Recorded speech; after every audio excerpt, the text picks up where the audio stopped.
Probably one of the common misconceptions in the Bible is the confusion about who Adam and Eve's sons married.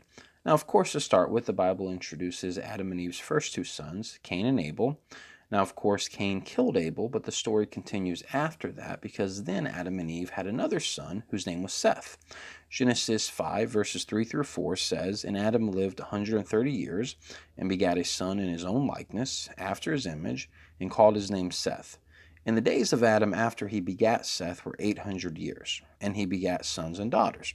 Now, these verses are summarizing Adam's life. This passage is telling us that Adam lived for 800 more years after Seth was born, and he begat other sons and daughters.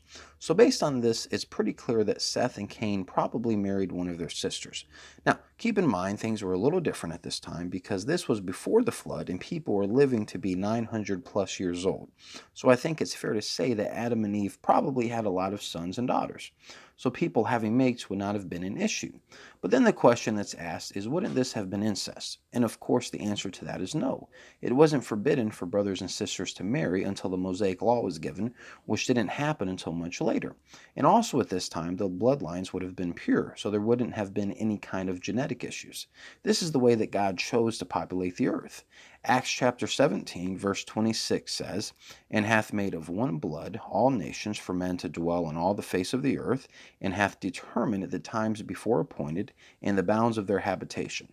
So the Bible makes it very clear that we can all trace our bloodline back to Adam and Eve, and there's no contradiction about that.